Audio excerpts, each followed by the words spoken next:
In the shadow of the Andes, a famed explorer lies dead in a lonely cave, poisoned, his priceless map to the lost city of Paititi stolen. Enter Hercule Poirot, the brilliant detective, unraveling a web of ambition and betrayal. A cunning rival, a wary guide, a nervous scholar, and a trembling porter. Each hides a secret, but only one holds the key to murder. As clues emerge, a torn fragment, a deadly vial, Poirot's little grey cells race to trap a killer, driven by greed for a treasure that may never be found. Will the map's fate reveal the truth, or remain lost forever? Chapter 1. The Body in the Cave. The wind howled through the Andes, a mournful wail that seemed to carry secrets older than the mountains themselves. Hercule Poirot, his small frame bundled against the biting chill, stood at the entrance of a jagged cave, his polished patent leather shoes sinking slightly into the gravelly earth. The sun, a pale disk sinking behind the serrated peaks, cast long, eerie shadows that danced across the rocky walls. Beside him, Captain Hastings, ever the loyal companion, tugged his coat tighter, his ruddy face betraying discomfort at the altitude and the grim task ahead. "Really, Poirot," Hastings muttered, his breath clouding in the thin air, "this is no place for a man of your refinements. A cave of all things. What are we doing here?" Poirot's eyes, sharp and bright as polished jet, flickered with amusement. "Mon ami, the setting may lack the elegance of a London drawing-room, but the puzzle is the same. A man is dead, and the truth it hides in the shadows.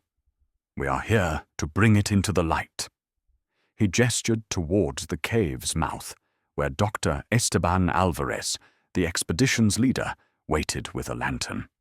Alvarez, a wiry Peruvian scholar with a nervous tic in his left cheek, looked as though he hadn't slept in days. His eyes darted between Poirot and the cave's dark interior. "Monsieur Poirot," he said, his voice trembling. "It's Sir Reginald Hawthorne. He's dead. We found him this morning, just inside. And the map, his map, it's gone." Poirot's moustache twitched, a subtle sign of his mind engaging. "A map, you say? Bien. Lead us to him, Doctor." The cave was damp, its air heavy with the scent of earth and something sharper, more sinister. The lantern's feeble glow illuminated a grim tableau. Sir Reginald Hawthorne, famed British explorer, lay sprawled beside a smouldering campfire. His once vigorous frame, clad in weathered khaki, was unnaturally still. His face, contorted in a rictus of pain, told of a death neither peaceful nor natural.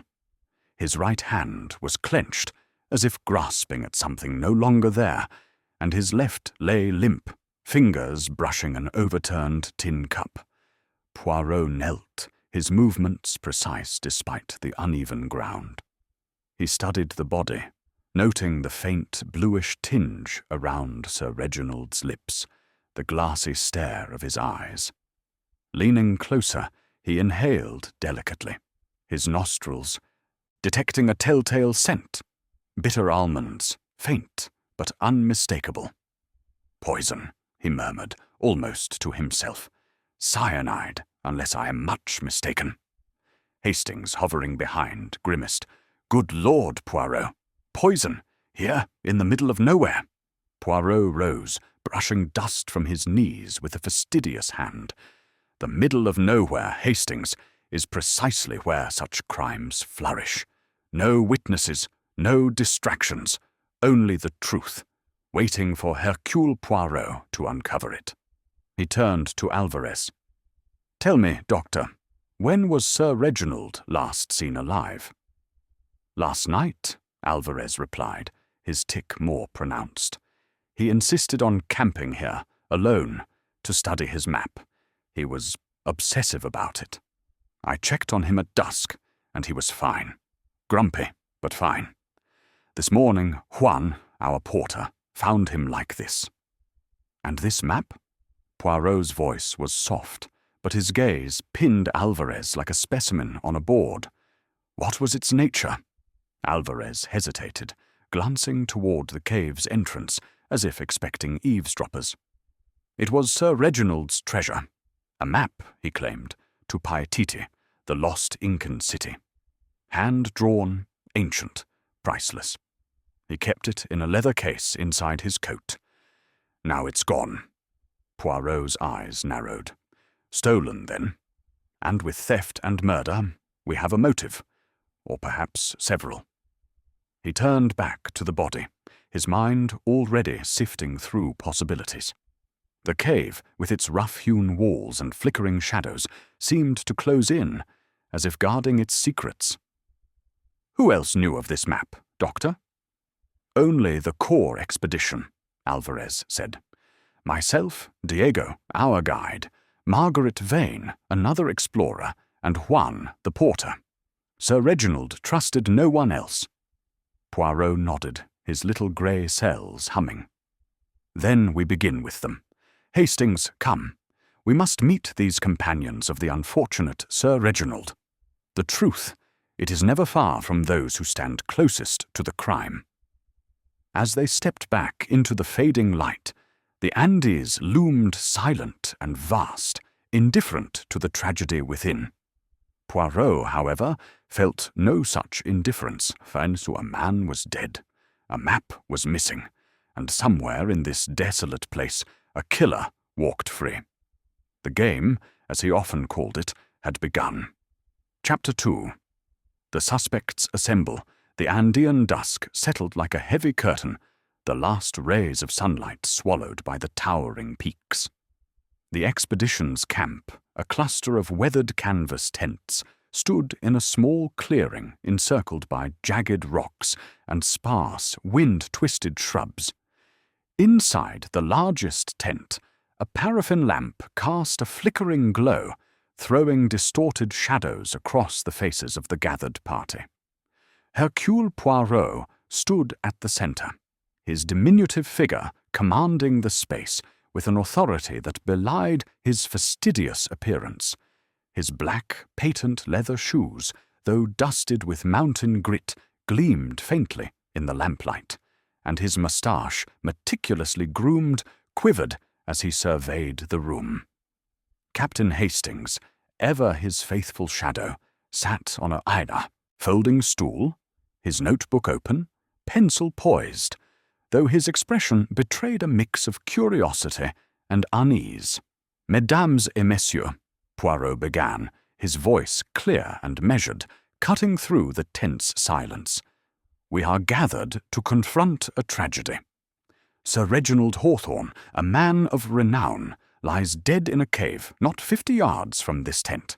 He was poisoned, and a map, his most prized possession, has been stolen. The question is not only who committed this crime, but why. And so, we begin." The air in the tent seemed to thicken. 4 pairs of eyes fixed on Poirot, each betraying a different shade of emotion: fear, defiance, guilt, or perhaps something less easily named. Dr. Esteban Alvarez, the expedition's leader, sat closest to the entrance, his wiry frame hunched, his fingers drumming a nervous rhythm on his knee. His tic, a spasmodic twitch of his left cheek, was more pronounced under Poirot's scrutiny. Beside him sat Diego Morales, the local guide, a man of middle years, with a face weathered by sun and wind, his dark eyes darting between Poirot and the tent's flap as if longing to escape. Margaret Vane, the rival explorer, occupied a camp chair with the posture of a queen, her sharp features set in a mask of cold indifference, though her fingers, curled tightly around a tin mug, suggested otherwise. Lastly, Juan Perez, the young porter, barely out of boyhood, stood near the back, his hands fidgeting with a frayed rope, his gaze fixed on the ground. Hastings leaned toward Poirot, his voice a low murmur. "They're a rum lot, Poirot. Every one of them looks like they're hiding something." Poirot's lips curved in a faint, enigmatic smile. "Précisément, mon ami. Guilt, it is like a shadow. It follows closely, but it is not always seen at first glance. We must study their words, their gestures, their silences. The truth, it will reveal itself." He turned to the group, clasping his hands behind his back. "Let us establish the facts. Sir Reginald was last seen alive at dusk yesterday by Dr. Alvarez. He was alone in the cave, studying his map. This morning, Juan found him dead. The map is gone, and the poison, cyanide, I am certain, was administered in his tea. Who among you saw him last night, after Dr. Alvarez?" A heavy silence followed. Diego shifted, his boots scraping the dirt floor. "I was with him earlier," he said, his voice rough as the gravel outside. "I brought him firewood, showed him the best spot in the cave to stay warm. He was alive when I left, muttering about his map. I went back to my tent and slept." Poirot's eyes, bright and unyielding, fixed on Diego. "And what time was this, Monsieur Morales?" Diego hesitated, rubbing the back of his neck. "Around 6, maybe 7. It was getting dark." "Very well," Poirot said, his tone neutral, but his gaze piercing. "And you saw nothing unusual? No one lingering near the cave?" Diego shook his head, though his eyes flicked, briefly toward Margaret. Poirot noted the glance, filing it away in the meticulous ledger of his mind. Margaret Vane spoke next, unprompted, her voice sharp as a blade. "If you're looking for someone to blame, Monsieur Poirot, you're wasting your time with me. I was in my tent all evening, organizing my notes. Sir Reginald was a fool, chasing fairy tales. That map was a fantasy, and I told him so." Poirot tilted his head, studying her. Margaret was a striking woman, her auburn hair pulled back severely, her green eyes glinting with a mix of intelligence and defiance. Her reputation as an explorer was formidable, though marred by expeditions that had ended in failure or controversy. "You didn't believe in this map, Madame Vane, yet you joined this expedition. Why?" Her lips thinned. "To prove him wrong. Sir Reginald's obsession with Paititi was a delusion, and I intended to show the world as much. My reputation would benefit from his failure." "An interesting motive," Poirot said softly. "And where were you, precisely, when Sir Reginald drank his fatal tea?" "In my tent," she said, her voice steady. "Ask Juan. He brought me blankets around 8. I was there all night." Juan, still at the back, nodded quickly, his Adam's apple bobbing. "See, I took her blankets. She was writing, like she said." Poirot turned to the young porter, his expression gentle but probing. "And you, Monsieur Perez? What did you do after delivering these blankets?" Juan's hands stilled, the rope slipping from his fingers. I went to my tent. I was tired. I slept." "You saw no one near the cave?" Poirot pressed. "No, Signor," Juan said, his voice barely above a whisper. "It was dark. I didn't look." Poirot nodded, his face inscrutable. He turned to Dr. Alvarez, who had remained silent, his tic betraying his nerves. "And you, Doctor? You saw Sir Reginald at dusk. Did you return to the cave later?" Alvarez shook his head vigorously. No. I checked on him, as I said. He was alive, drinking his tea, studying that wretched map. I went back to my tent to write my report. I saw nothing else."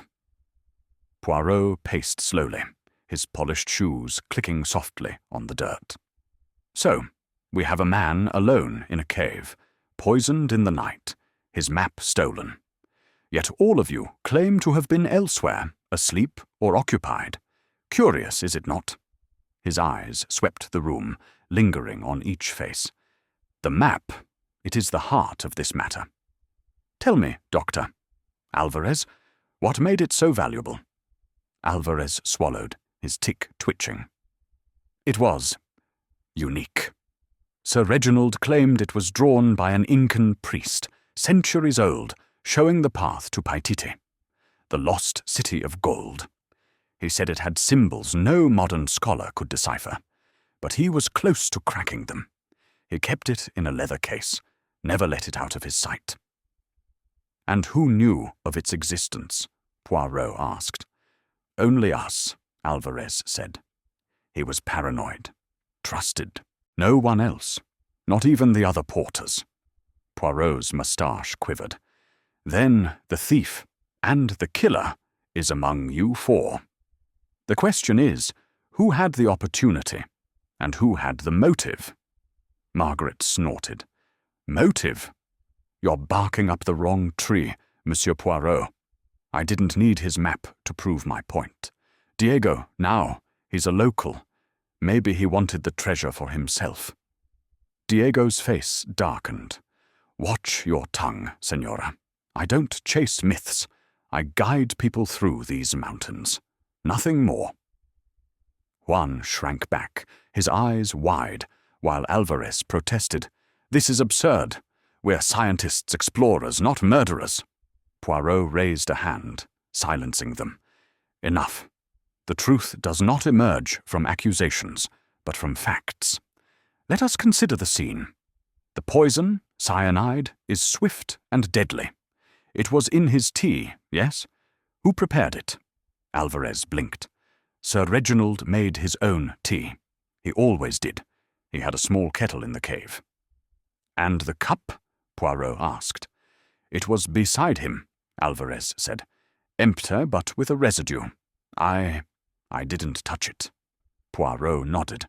"Very well. We shall examine this cup, this kettle. But for now, I ask you to reflect. The killer was close to Sir Reginald. Close enough to tamper with his tea without arousing suspicion. Think on this, mes amis, and consider what you may have seen, or chosen not to see." The tent fell silent, the only sound the faint crackle of the lamp and the distant howl of the wind. Hastings scribbled furiously in his notebook, glancing at Poirot.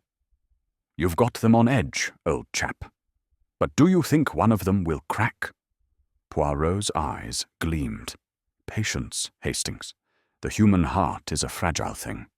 Press it gently, and it will reveal its secrets. But we must be methodical. Tomorrow, we will question each in private. Observe their contradictions, their hesitations, the little grey cells. They are already at work."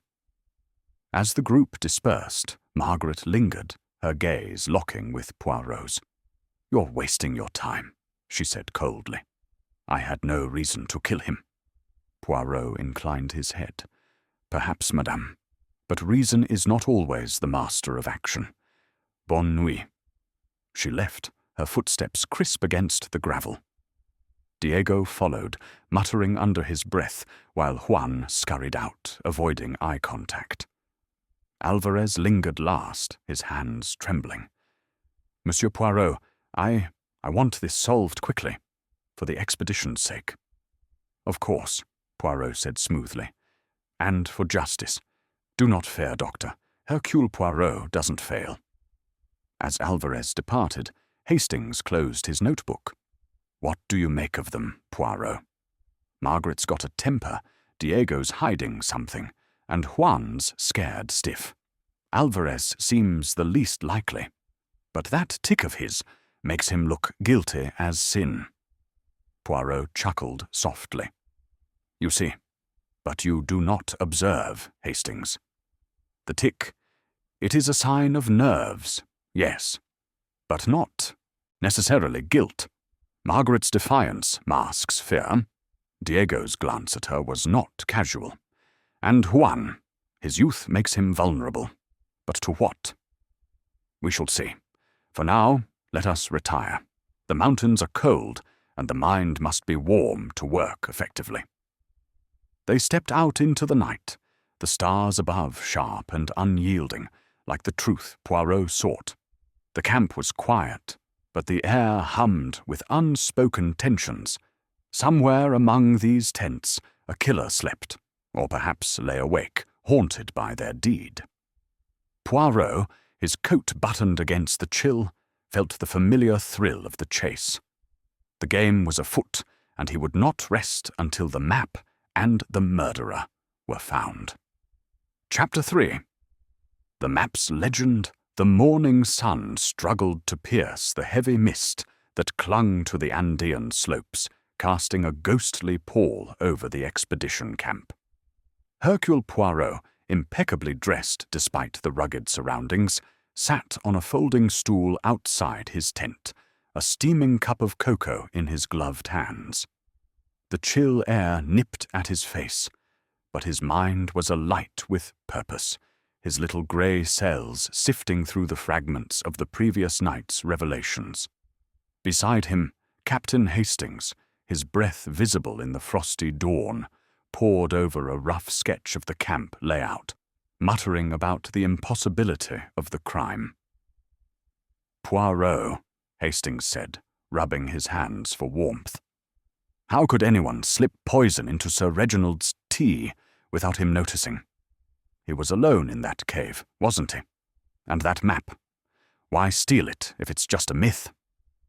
Poirot sipped his cocoa, his moustache quivering with satisfaction at the beverage's warmth. "Mon ami, you ask the right questions, but you seek answers in the wrong places. The map, it is no myth to the one who took it. Its value lies not only in gold, but in what it represents. Glory, perhaps, or power. As for the poison, it requires not solitude, but trust.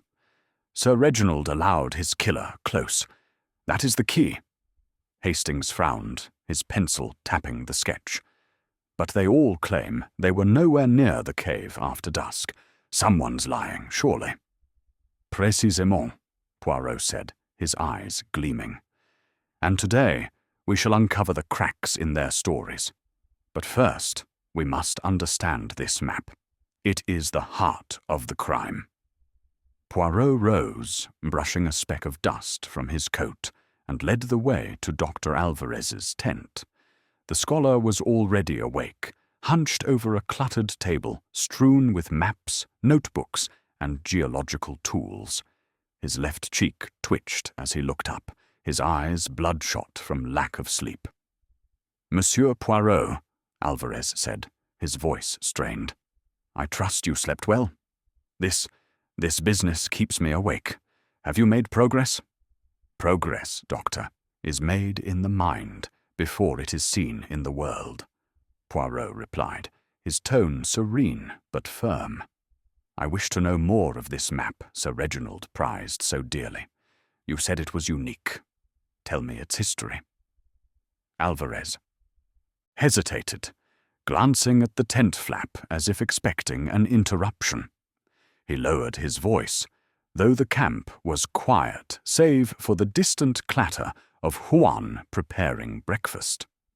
The map was Sir Reginald's great discovery. He found it 2 years ago in a Lima archive, hidden in a missionary's journal from the 16th century. It was parchment, brittle, with symbols he believed were Incan. Directions to Paititi, the lost city. He spent months deciphering it, cross-referencing with ancient texts. He claimed it showed a path through these mountains, to a valley no modern explorer has found. Poirot's eyes narrowed. "And its appearance? Describe it." Alvarez spread his hands, small, perhaps a foot square, folded in a leather case. The ink was faded, but there were markings, lines, glyphs, a sun symbol at the center. Sir Reginald said it was authentic, but he wouldn't let anyone study it closely. He was possessive. "Possessive or afraid?" Poirot asked, tilting his head. "Who else saw this map?" "Only us," Alvarez said. "Diego, because he guided us and knew the terrain. Margaret, because she demanded to see it to debunk it. And Juan, who handled Sir Reginald's pack. But none of us held it. He kept it in his coat, always. Poirot nodded, his mind cataloguing the details. And you, Doctor, believed in its authenticity? Alvarez's tic twitched violently. I'm a scientist. I believe in evidence. Sir Reginald's research was compelling, but Paititi is a legend. I joined to document the expedition, not to chase gold. Yet gold, Poirot said softly, has a way of tempting even the most rational mind. Merci, Doctor. You have been most helpful. As they left the tent, Hastings whispered, He's nervous, Poirot. That tick of his, it's like a signal flag. Do you think he's hiding something? Perhaps, Poirot said, his voice low. But nerves do not always mean guilt. They may mean fear of the truth or of something else. Come, we must examine Sir Reginald's belongings. The cave where Sir Reginald had met his end was a short walk from the camp, its entrance a dark moor in the mountainside. Inside, the air was damp and heavy, the faint scent of ash lingering from the extinguished campfire. Sir Reginald's body had been moved to a makeshift morgue in Alvarez's tent, but his belongings remained: a bedroll, a small kettle, a tin cup, and a leather satchel. Poirot knelt beside the satchel, his gloved fingers deftly opening its clasp. Careful, Poirot, Hastings said, hovering. There could be clues. Clues, mon ami, are everywhere, Poirot replied, extracting a worn journal. Its pages were filled with Sir Reginald's cramped handwriting, interspersed with sketches of Incan symbols and rough maps of the Andes. Poirot turned to a recent entry, dated the day before the murder. The map is the key. I am close, closer than ever. The sun glyph points to the eastern valley. But the final marker eludes me. I must work alone tonight. Too many eyes, too many doubts. Margaret mocks me. Diego questions. Alvarez hesitates. Even Juan seems uneasy. I trust no one. Poirot closed the journal, his expression grave. He suspected treachery, Hastings. Yet he allowed his killer close enough to poison his tea. Why? Hastings scratched his head. Maybe he didn't suspect them all. Maybe he trusted one of them. Or was forced to, Poirot said. He examined the kettle, its interior stained with tea leaves, and the cup, its rim bearing traces of a powdery residue. The cyanide was here, he said, holding the cup to the light. Mixed with the tea, perhaps. But how? Sir Reginald prepared his own tea, yes? That's what Alvarez said, Hastings replied. Could someone have tampered with his supplies? Poirot's eyes gleamed. A possibility, but unlikely. Cyanide is not a poison one carries casually. It was brought here with intent. We must learn who had access to such a substance. They returned to the camp, where Juan was distributing tin plates of boiled maize and dried meat. The young porter avoided Poirot's gaze, his hands trembling as he handed a plate to Diego. Margaret sat apart, her eyes fixed on a notebook, though her pen had not moved. Diego, chewing slowly, watched the horizon, his face unreadable. Poirot approached Juan, his tone gentle. Monsieur Perez, a word. You carried Sir Reginald's pack. Did you ever see this map he valued so? Juan shook his head, his eyes darting to the ground. No, senor. He kept it in his coat, like Doctor. Alvarez said. I only carried his bags, set up his camp.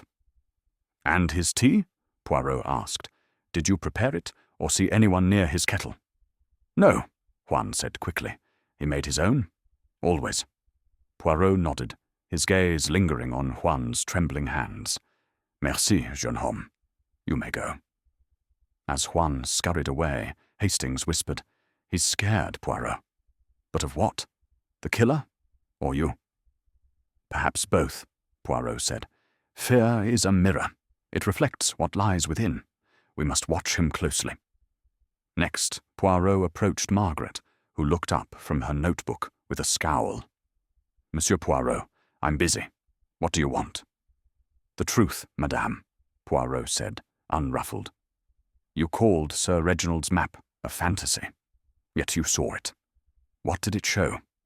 Margaret's eyes narrowed. A mess of lines and symbols, nothing more.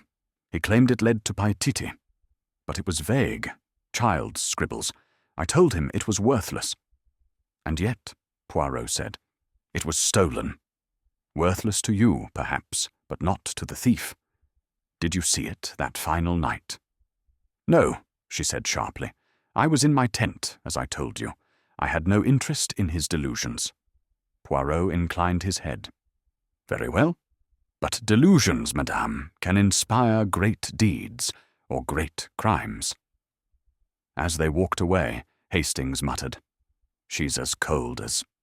The mountain air, Poirot. Do you believe her? I believe she speaks part of the truth, Poirot said, but only part. Her disdain for Sir Reginald was real, but her indifference, that I think is a mask. The morning wore on, the mist lifting to reveal the stark beauty of the Andes. Poirot stood alone for a moment, his eyes tracing the rugged peaks. The map, he knew, was more than parchment. It was a symbol of ambition, greed, or perhaps desperation.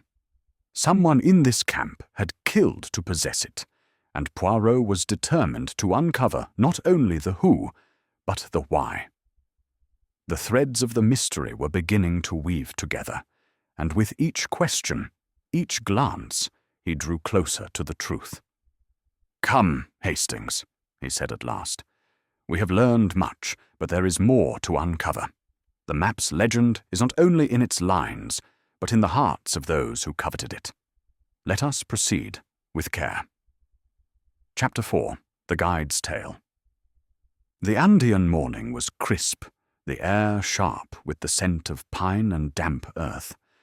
The expedition camp stirred slowly, the clatter of tin plates mingling with the low murmur of voices as the porters prepared for another day. Hercule Poirot, his overcoat buttoned tightly against the chill, stood in a rocky clearing just beyond the tents, his eyes fixed on Diego Morales, the guide. Diego leaned against a boulder, his weathered hands busy with a leather cord he twisted absent-mindedly. His face, etched with lines from years under the unforgiving sun, was impassive, but his dark eyes flickered with a wariness that Poirot noted with interest. Captain Hastings, standing beside Poirot, shifted his weight, his boots crunching on the gravel.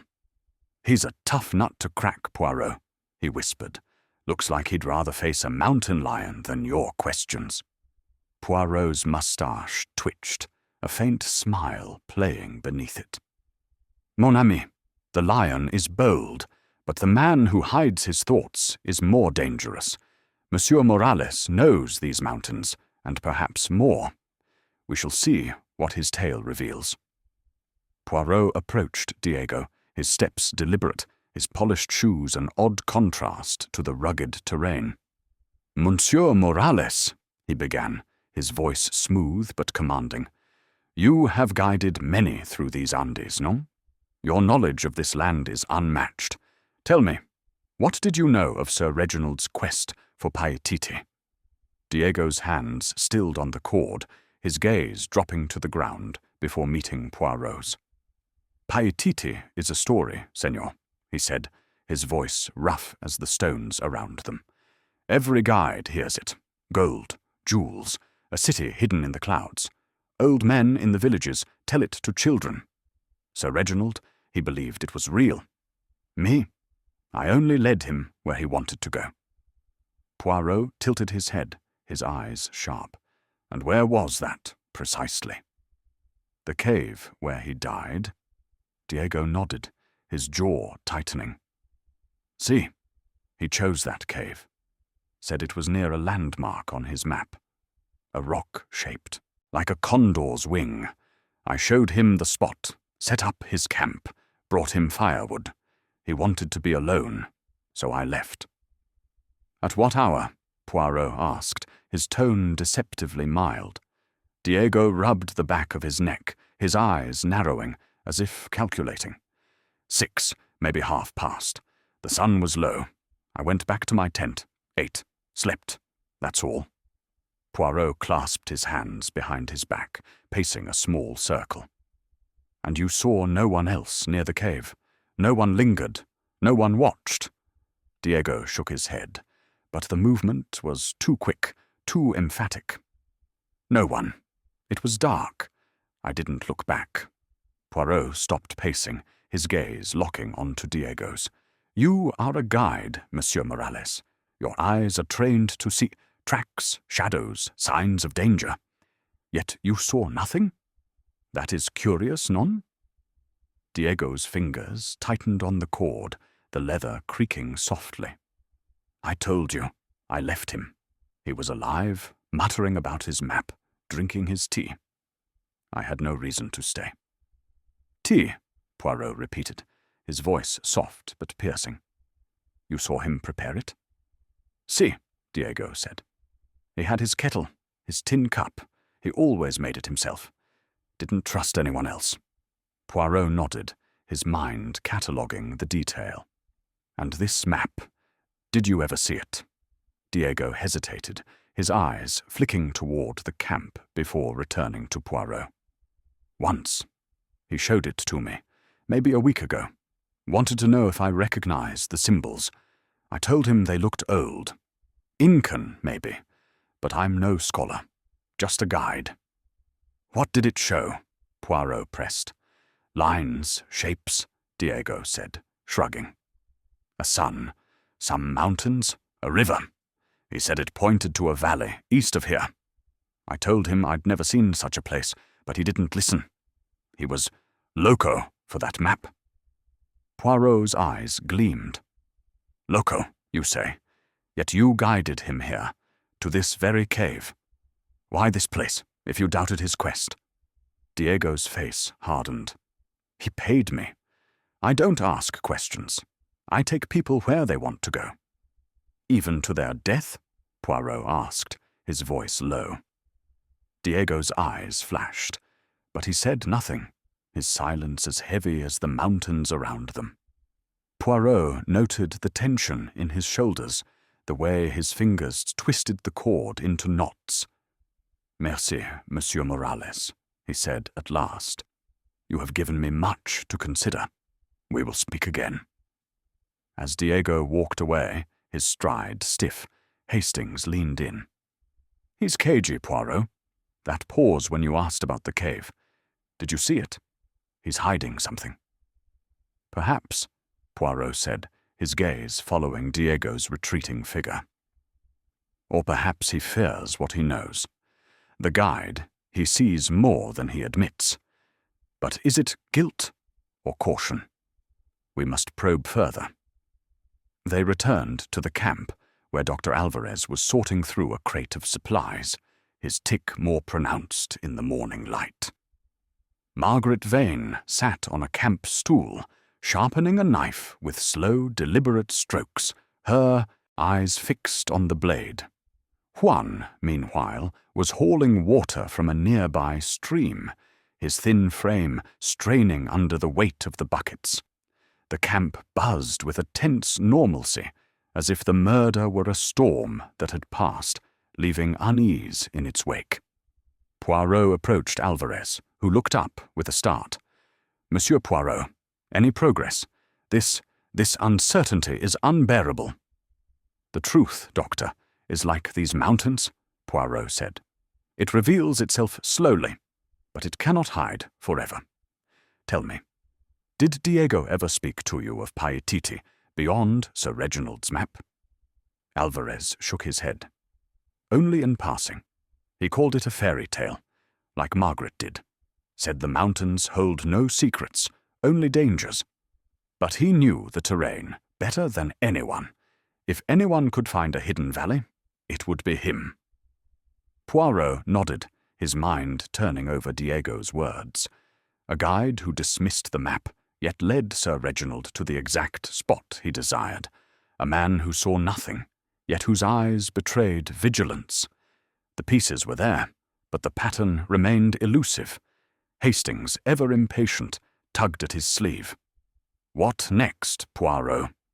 Diego's story holds up, but it feels off. Should we check the cave again? Non, Hastings, Poirot said, his voice firm. The cave has told us what it can. The answers now lie in the hearts of those who remain. Diego's tale is one thread in the tapestry. We must weave it with the others. Margaret's ambition, Juan's fear, Alvarez's nerves. The truth, it is close, but it requires patience. He glanced at the sky, where clouds were gathering, heavy with the promise of rain. Come, mon ami, let us prepare for the next interview. The guide has spoken, but the rival, she has much to say, I think, and her words may unravel this knot. As they walked toward Margaret's tent, Poirot's mind was a whirl of details. The leather cord, the condor's wing, the tin cup, the missing map.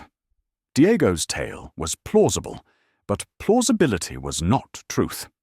Somewhere in this desolate camp, a killer hid behind a mask of innocence, and Poirot was determined to unmask them, one careful question at a time. Chapter 5.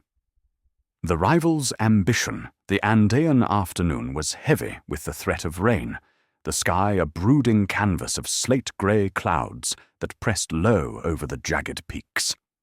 Hercule Poirot, his overcoat now speckled with the first tentative drops, stood outside Margaret Vane's tent, his small figure resolute against the gathering storm. His moustache, meticulously groomed despite the wilderness, quivered slightly as he adjusted his scarf, his sharp eyes fixed on the tent's flap.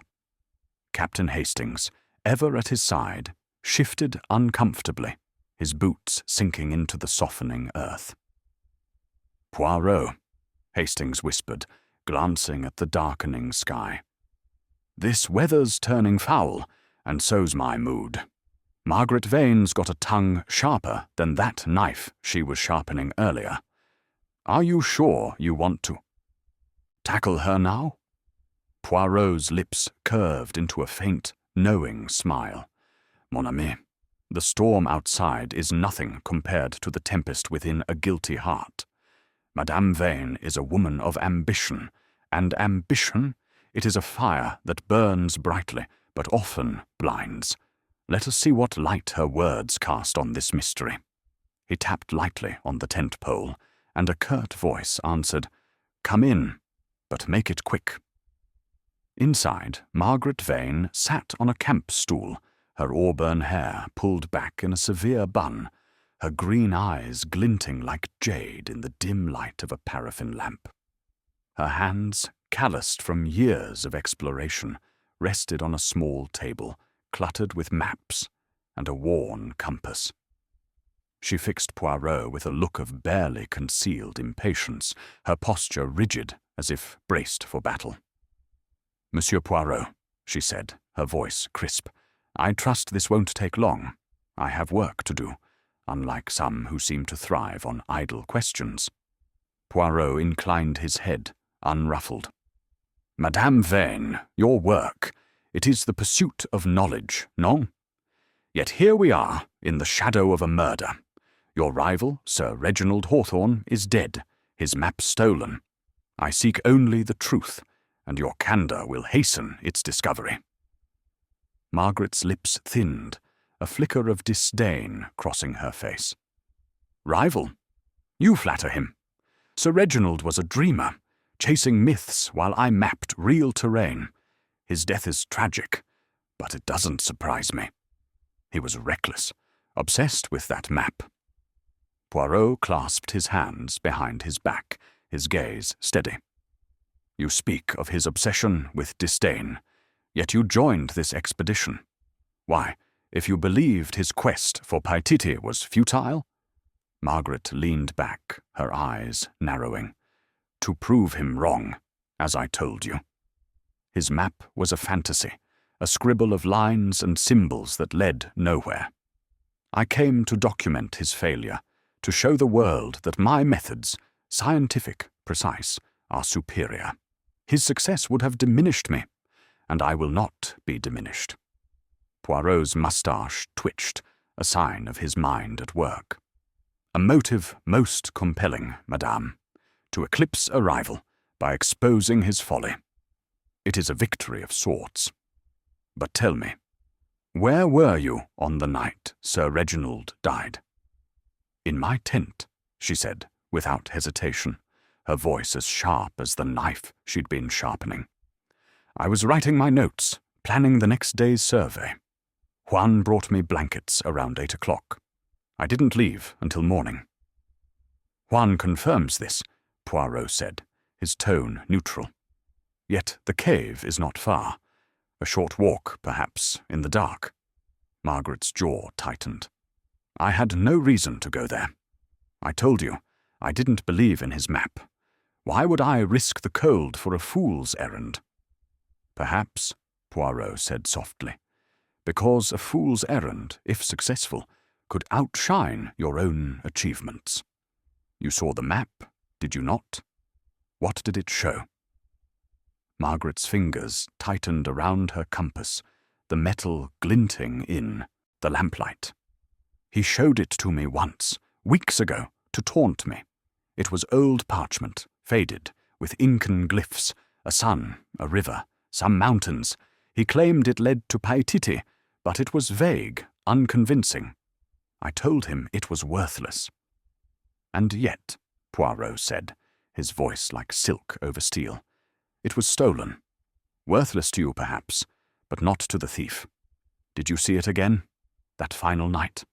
No, she snapped, her composure fraying. I was in my tent, as I said. Ask Juan. Ask anyone. I had no part in this. Poirot paced a small circle, his polished shoes clicking softly on the tent's canvas floor. Let us consider, madame. Sir Reginald was poisoned, his tea laced with cyanide. The killer was close, trusted. You, with your ambition, your rivalry, might you not have wished to ensure his failure, permanently? Margaret's face flushed, her eyes blazing. That's absurd. I'm an explorer, not a murderer. If I wanted to ruin him, I'd have done it with facts, not poison. You're wasting your time, Poirot. Poirot stopped, his gaze piercing. Time, madame, is never wasted when seeking the truth. One more question. Did you ever speak to Diego or Juan about the map, beyond Sir Reginald's claims? Margaret hesitated, her fingers loosening on the compass. Diego asked about it once, said he'd heard stories of Paititi from his village. I told him it was nonsense. Juan never mentioned it. He's just a boy, carrying bags. That's all I know. Poirot nodded, his expression inscrutable. Merci, Madame Vane. Your words are most illuminating. We will speak again. As they stepped out into the drizzle, Hastings pulled his hat lower, his face skeptical. She's as prickly as a cactus, Poirot. All that talk about proving him wrong. It sounds personal.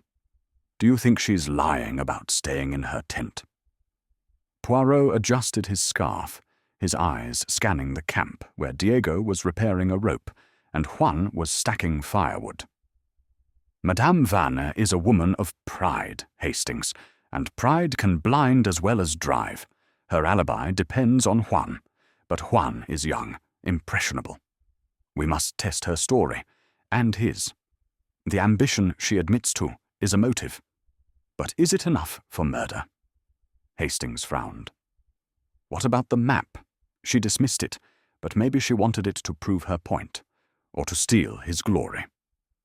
Possible, Poirot said, his voice low.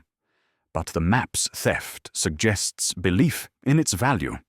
Margaret claims it was worthless, yet someone killed for it.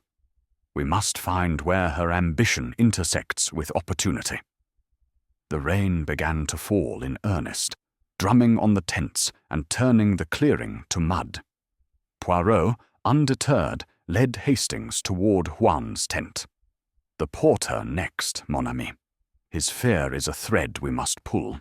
The rival has spoken, but the boy may reveal what she conceals."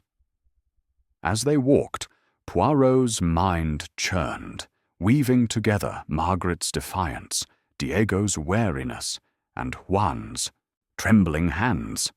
The map, with its ancient glyphs, was the key, but its meaning lay not in lines on parchment, but in the desires it ignited. The truth was near, and Poirot would not rest until it was laid bare. Chapter 6. The Porter's Burden. The rain had softened to a persistent drizzle, cloaking the Andean camp in a damp grey veil. The air was thick with the scent of wet canvas and pine, and the distant rumble of thunder echoed off the peaks like a warning. Hercule Poirot, his overcoat now glistening with moisture, moved with careful precision through the muddy clearing, his polished shoes navigating the slick ground with an almost comical fastidiousness. Captain Hastings trailed behind, his hat drooping under the weight of the rain, his expression one of growing exasperation. "Poirot," Hastings muttered, wiping water from his face. "This is beastly weather for detective work. And young Juan, why, he's barely more than a boy. Do you really think he's got anything to do with this?" Poirot's eyes, sharp as ever, glinted beneath the brim of his hat. "Mon ami, the youngest among us may carry the heaviest secrets.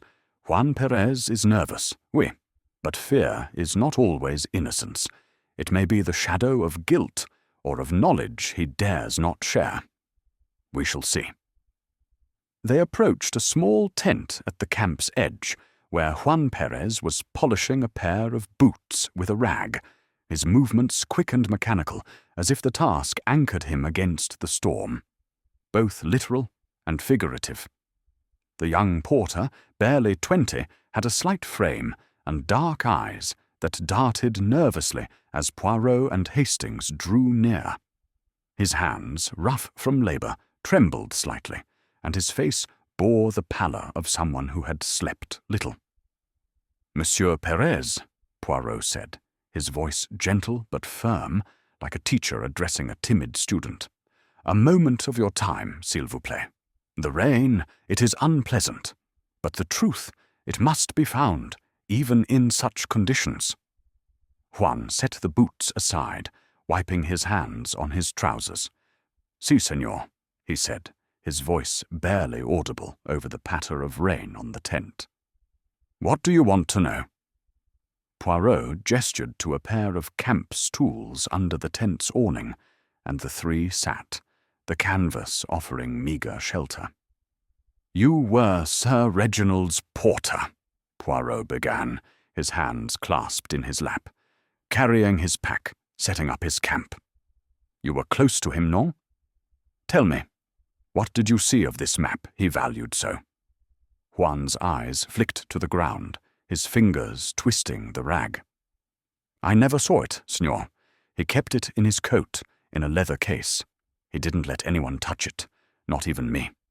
I just carried his bags, set up his bedroll, brought him water." Poirot tilted his head, studying the boy's face. "And yet you knew of its importance. You heard him speak of piety, perhaps?" Juan nodded hesitantly.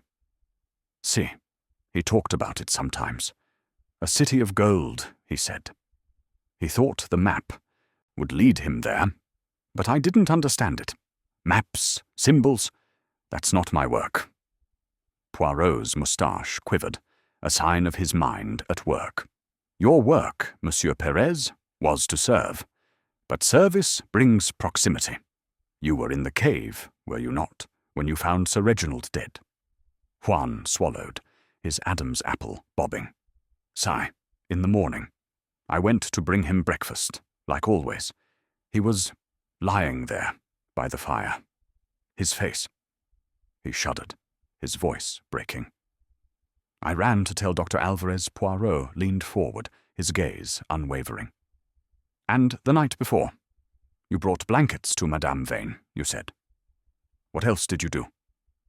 Juan's hands stilled, the rag dropping to his lap. I went to her tent, like she asked. It was cold, and she wanted extra blankets. I gave them to her. Then I went to my tent and slept. At what hour? Poirot asked, his voice soft but insistent. 8, maybe a little later, Juan said, his eyes avoiding Poirot's. It was dark.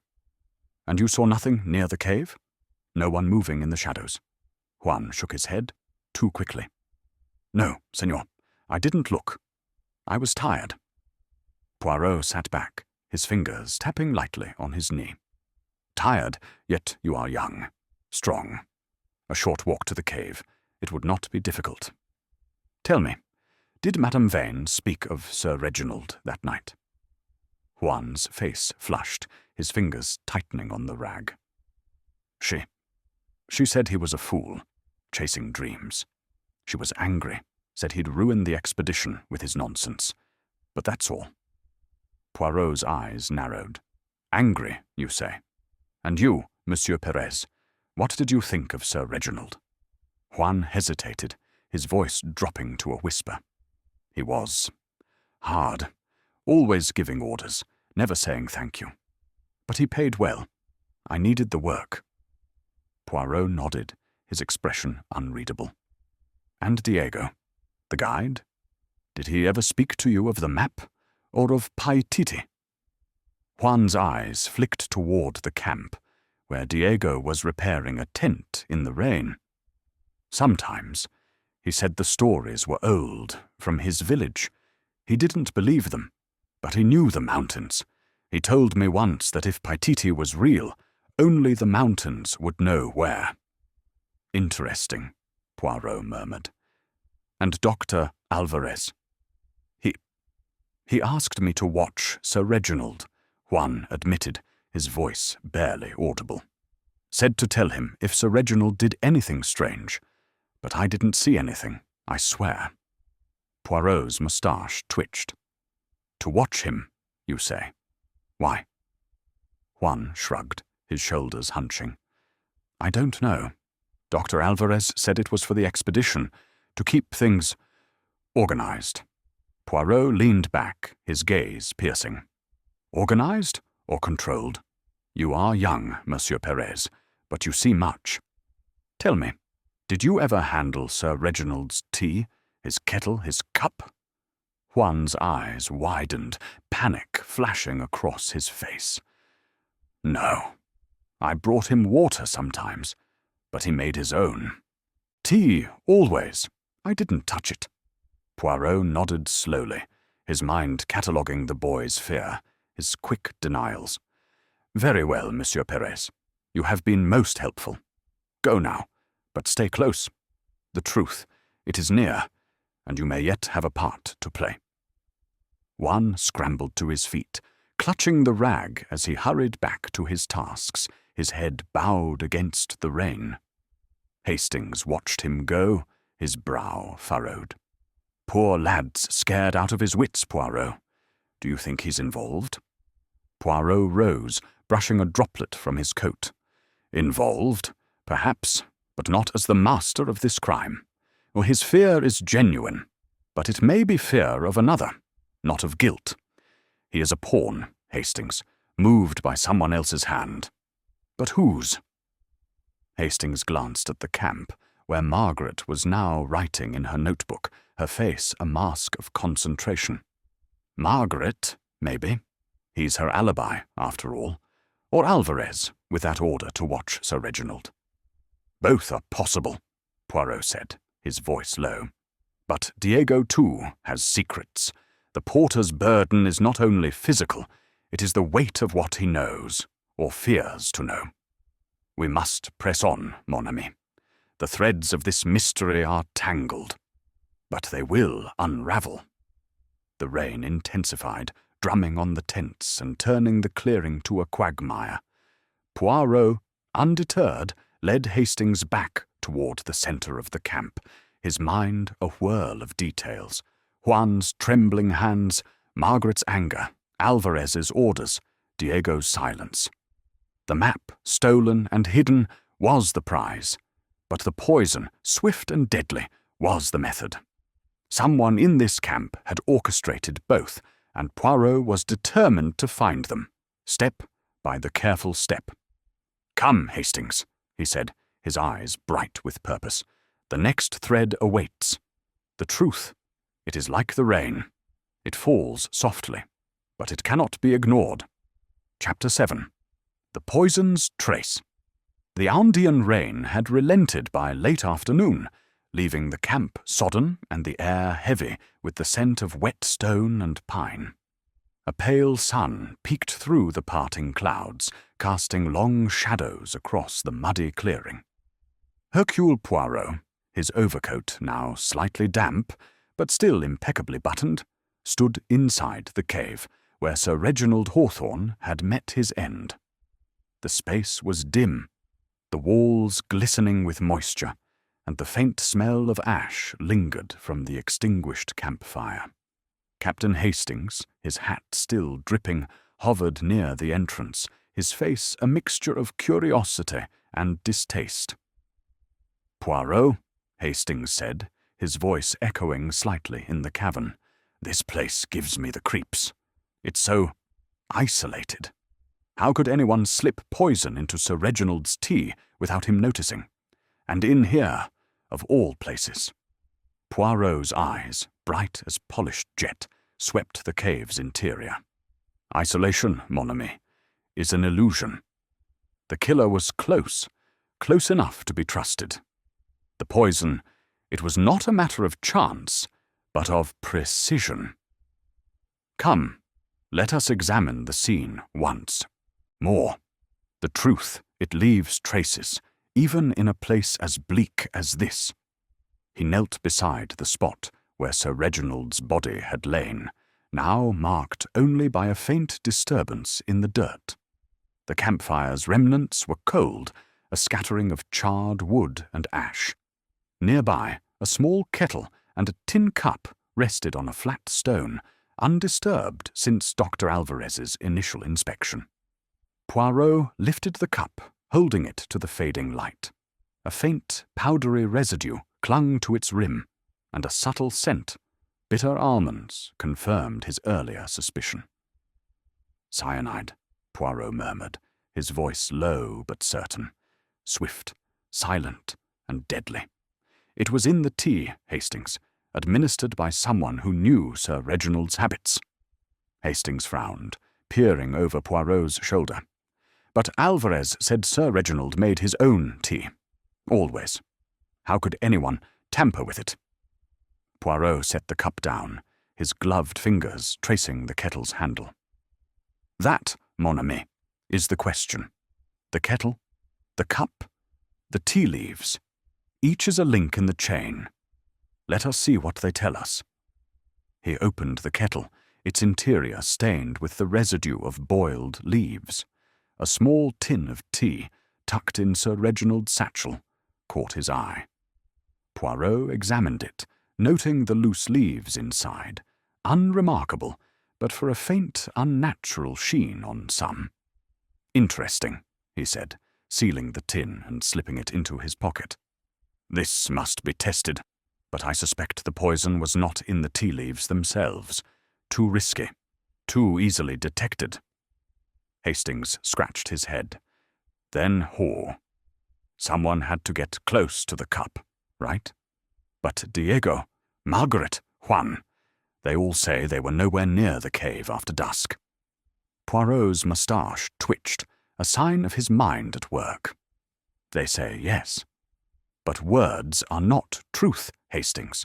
The killer needed only a moment of distraction, of trust. Sir Reginald was absorbed in his map, perhaps. A visitor, offering conversation, could have slipped the poison into his cup." They stepped outside, where Dr. Alvarez was waiting, his face pale and his tic more pronounced in the damp air. "Monsieur Poirot," he said, his voice trembling, "have you found anything? The expedition. We cannot continue like this, with a murderer among us." Poirot fixed him with a steady gaze. "Dr. Alvarez, you examined the body. You confirmed cyanide, oui? Tell me, where might such a poison be obtained in this wilderness?" Alvarez hesitated, his hands fidgeting. "It's not common, but not impossible. Cyanide is used in mining, sometimes, to extract gold. There are old mines in these mountains. A small amount could have been procured if someone knew where to look." Poirot's eyes narrowed. "And who among you might know such things? Diego, perhaps, with his knowledge of the mountains." Alvarez's tic twitched violently. "Diego knows the terrain, yes, but I can't imagine. He's a guide, not a chemist. Margaret, she studied the region's geology. She might know of mines. But Juan, he's just a boy." "Yet a boy who sees much," Poirot said softly. "And you, Doctor? Your work, it involves science, non? Have you access to such substances?" Alvarez paled further, his hands rising in protest. "Me? No, I'm a scholar, not a miner. My tools are books, maps, not poisons." Poirot nodded, his expression unreadable. "Of course. But tell me, when you found Sir Reginald, was the cup empty?" "Yes," Alvarez said, nodding quickly. "Empty, but with that residue. I didn't touch it, I swear."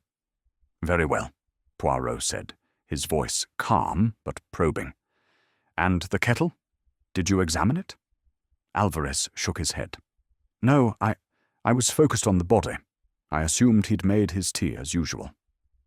Poirot's gaze lingered on Alvarez, noting the sweat beading on his brow despite the chill.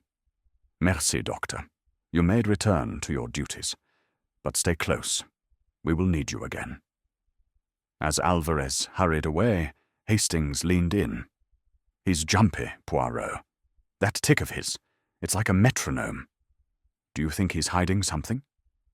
"Perhaps," Poirot said, his eyes scanning the camp, where Margaret was now packing a satchel, her movements brisk. "But nerves are not guilt. Alvarez knows more than he says, but so do the others. The poison's trace leads us closer, but we must follow it carefully." They walked back to the camp, where Diego was sharpening a machete, his strokes deliberate and slow. Juan was hauling a crate, his eyes darting nervously toward Poirot. The air was thick with unspoken tension, the camp a stage where each player hid behind a mask. "Poirot," Hastings said, lowering his voice, "if the cyanide came from a mine, Diego's the one who'd know where to find it. He's lived in these mountains his whole life." "Oui," Poirot agreed, his mind turning over the possibilities.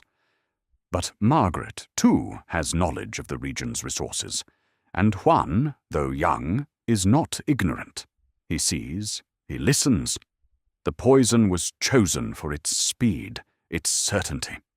The killer planned this, Hastings, and planned it well." He paused, his gaze settling on the tin cup, now wrapped in a cloth in his hand. "The cup is the key. It held the poison, but how was it delivered? A moment of inattention, a gesture of trust. We must recreate the scene in our minds. Sir Reginald, alone with his map, his tea, his killer." Hastings shivered, pulling his coat tighter. "It's a grim picture, Poirot. Whoever did this was cold-blooded. But why take the map? If they poisoned him, why not just leave it?" Poirot's eyes gleamed. "Because the map is not merely a guide, mon ami. It is a prize. Its theft was not an afterthought, but part of the plan. The killer wanted Paititi, or what it represents. Glory, wealth, or perhaps something deeper." The camp was quiet now, the porters retreating to their tents as the sun dipped below the peaks. Poirot stood still, the cup in his hand, his mind a whirl of details, the residue, the kettle, Alvarez's tic, Diego's wariness, Margaret's ambition, Juan's fear. The poison's trace was clear, but the path to the killer was still shrouded in shadow. He would need to probe deeper, to press each suspect until the truth emerged. "Come, Hastings," he said at last, his voice resolute. "The day grows short, and the mystery grows deeper. We must prepare for the next step. The killer is here, among us, and they will not escape Hercule Poirot." Chapter 8. The Crumpled Clue. The Andean evening descended with a chill that seeped into the bones, the sky a bruised purple as the last light faded behind the jagged peaks. The camp, now cloaked in twilight, hummed with a quiet unease, the porters moving with hushed efficiency as they secured tents against the night's cold. Hercule Poirot, his overcoat buttoned to the chin, stood near the edge of the clearing, his sharp eyes scanning the muddy ground. The rain had left the earth soft, preserving footprints and other subtle marks that might otherwise have been lost. Captain Hastings, his face etched with fatigue, stood beside him, clutching a lantern that cast a wavering glow over the scene. "Poirot," Hastings said, his voice low, "we've been at this all day, questioning, poking about, and now searching the camp in the dark. I'm beginning to think this killer's a ghost. How else could they leave no trace?" Poirot's moustache twitched, a faint glimmer of amusement in his eyes. "Mon ami, there are no ghosts in the affairs of men, only shadows cast by truth. The killer is no phantom. They are here, among us, and they have left traces. We need only the patience to find them." He bent down, his gloved fingers brushing the ground near Margaret Vane's tent. The mud was churned from the day's activity, but something caught his eye. A small, crumpled piece of parchment, half buried under a stone. He plucked it free with care, holding it to the lantern's light. The fragment was brittle, its edges frayed, and it bore faint markings, a partial glyph resembling a sun and a curved line that might have been a river. Poirot's heart quickened. This was no ordinary scrap. "Hastings," he said, his voice soft but urgent, "regardez. This is no mere litter. It is a piece of Sir Reginald's map, or I am not Hercule Poirot." Hastings leaned closer, squinting at the fragment. "Good Lord, Poirot, you're right. It matches Alvarez's description. But how did it end up here? By Margaret's tent?" Poirot's eyes gleamed. "That, mon ami, is the question. Let us confront the lady and see what she says." They approached Margaret's tent, where a faint glow emanated from within. Poirot tapped the tent pole, his knock crisp despite the damp air. "Madame Vane," he called, "a moment, s'il vous plaît. We have found something of interest." The flap opened, and Margaret appeared, her auburn hair loosened from its bun, framing her sharp features in a way that softened her severity. Her green eyes, however, were as hard as ever, narrowing at the sight of Poirot holding the crumpled parchment. "What's this?" she demanded, her voice edged with irritation. "More of your endless questions." Poirot held up the fragment, his gaze unwavering. "This, madame, is a piece of Sir Reginald's map, the map you called worthless, the map that was stolen the night he died. It was found here, by your tent. Explain, if you please." Margaret's face paled, but only for a moment. She recovered quickly, her lips curling into a scornful smile. "Found by my tent. That's convenient. I suppose you think I stole it, tore it, and left a piece lying about for you to find? Really, Monsieur Poirot, Your imagination is as fanciful as Sir Reginald's." Poirot's expression remained serene, but his eyes were like needles. "Imagination, madame, is not my method. Facts are, this fragment bears Incan glyphs as described by Dr. Alvarez. It was not here yesterday, yet today it appears near your tent. How do you account for it?" Margaret crossed her arms, her posture defiant. "I found it this morning, near the path to the cave. I thought it was rubbish, a scrap of paper caught in the wind. I picked it up, intending to throw it away, but I must have dropped it. That's all." Poirot tilted his head, studying her. "You found a piece of the map Sir Reginald guarded with his life, and you thought it rubbish. Curious, no? Why keep it at all?" Margaret's jaw tightened, a flicker of unease crossing her face. "I was curious, that's all.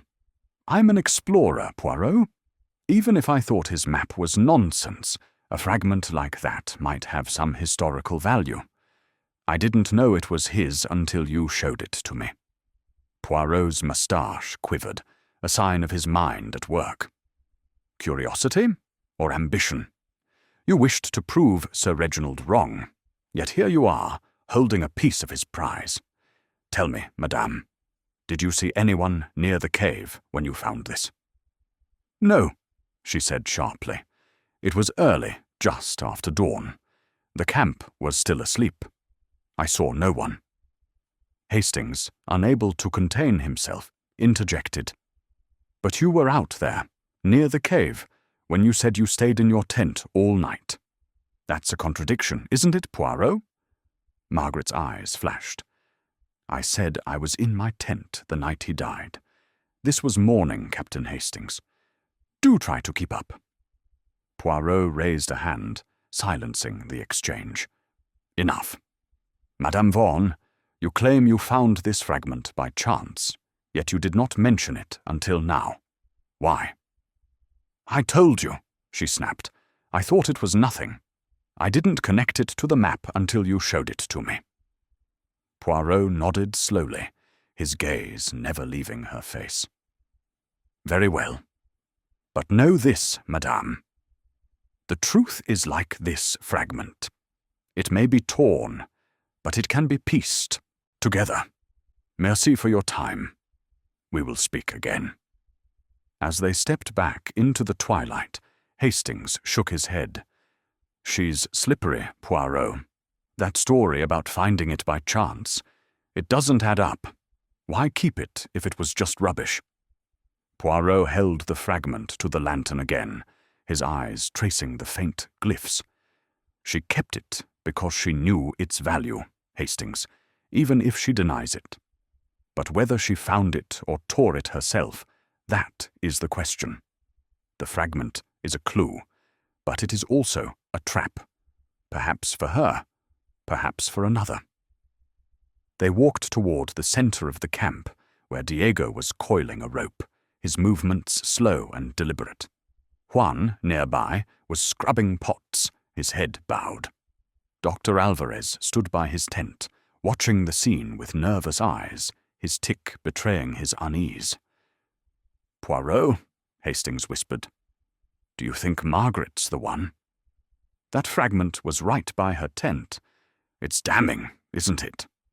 "Not damning, mon ami, but illuminating," Poirot said, his voice low. "The fragment proves the map was torn, perhaps in haste, perhaps in struggle. But why leave it where it could be found? The killer is clever, but not perfect. We must search further. Tents, packs, anything that might hold another piece." Hastings glanced at the darkening camp. "Search their tents? That's a tall order, Poirot. They're already on edge. If we start rummaging through their things, we might stir up trouble." "Trouble, Hastings, is the crucible of truth," Poirot said, his eyes gleaming. "The killer expects us to question, to doubt, but not to act. We shall surprise them. Tomorrow we search, with discretion. For now we guard this fragment, and we watch. The crumpled clue has spoken, but it has more to say. As they returned to their tent, the night closed in, the stars obscured by clouds.